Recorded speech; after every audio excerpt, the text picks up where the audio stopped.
Hello guys, तो मेरे YouTube channel में आप लोगों का स्वागत है। तो फ्रेंड कैसे हैं, उम्मीद करते हैं अच्छे होंगे। तो आप लोगों को नए साल का बहुत बहुत शुभकामना दे रही हूँ। तो उम्मीद करते हैं आप लोग स्वस्थ होंगे, मस्त होंगे और अपने अपने गाँव देश होंगे। तो फ्रेंड आप लोगों को पता है मैं बिहार में नहीं हूँ, तो मैं पंजाब आई हुई हूँ। तो आप लोगों को मैं वीडियो उस दिन बनाकर दिखाई थी, क्योंकि मेला घूमने गए थे हम लोग, तो दिखाए थे। तो आज कुछ नया आप लोगों को दिखाने वाले हैं। तो आप लोग मेरे चैनल पे नए हैं तो चैनल को सब्सक्राइब कीजिए और ज़्यादा ज़्यादा सपोर्ट कीजिए फ्रेंड। जिस फ्रेंड क्योंकि मेहनत हम लोग करते हैं, सोचते हैं कि हम भी कुछ आगे बढ़ें और कुछ आगे जाके हम लोग भी नाम रोशन करें।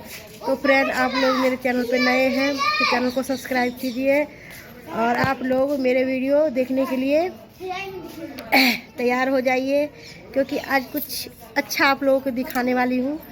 तो आप लोगों को सरप्राइज देने वाली हूँ। तो देखिए फ्रेंड, आज का सजावट कितना अच्छा है और आप लोग देख लीजिए, क्योंकि आज जो है मेरा भाई का बर्थडे है। तो आप लोग को इनवाइट कर रही हूँ केक खाने के लिए, आप लोग आ सकते हैं। तो आप लोग कमेंट कीजिए, लाइक कीजिए, शेयर कीजिए कि हम लोगों का वीडियो कैसा बनता है। तो प्लीज़ फ्रेंड, कितने दिनों से मैं मतलब कॉमेडी में नहीं हूँ, क्योंकि मैं घर पर हूँ और छुट्टी में हूँ। 1 महीना हो गया मुझे छुट्टी किए हुए, तो घर पर ही रहती हूँ और मैं बिहार में हूँ नहीं, ढोड़वा कॉमेडी में काम नहीं करती हूँ। तो अभी मैं फ्री हूँ। तो आप लोग मेरे नाम तो पहचानते होंगे, मेरा नाम क्या है। तो वीडियो में मेरा नाम बम्मा वाली है और मेरा नाम वैसे चांदनी है। तो आप लोगों को ये कैसा लगा, देखिए हम लोग कितना अच्छा तैयारी किए हुए हैं। तो फ्रेंड देख लीजिए ये सजावट कितना अच्छा लग रहा है। तो आप लोग ज़रूर बताइएगा कि ये सजावट आप लोगों को कैसा लगा। तो कुछ खास नहीं है, मतलब नॉर्मली है। तो आप लोग देखिए, तो आगे आप लोगों को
shooting sensation, so I just kept ignoring it. Even my child was giving me the same amount of discomfort. My dentist recommended Sensodyne, so I can be completely carefree and sip my whole cup of tea. It really works. video.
बंद करो DJ.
ਉਹ ਮੂੰਹ ਵਾਲੇ ਸਹੀ ਤਰ੍ਹਾਂ ਖਿਚਾਲਾ ਯਾਰ ਫੜ ਕੇ ਰੱਖ ਕਸੇ ਉਹ ਹੈ ਤਾਂ ਭਰਾਵਾ ਹਿੱਲ ਜਾਂਦਾ ਮੂੰਹ ਸਾਫ ਕਰ ਮੂੰਹ ਸਾਫ ਕਰ ਦੇ ਭਾਈ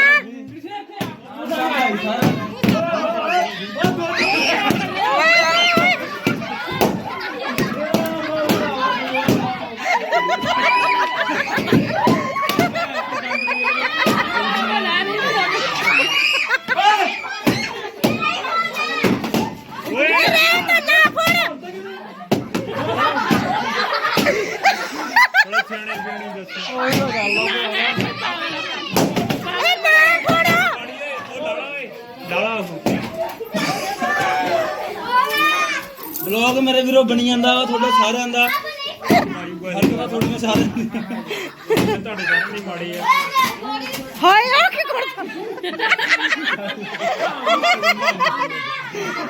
ਕੱਟਾ ਗਾ ਕੇ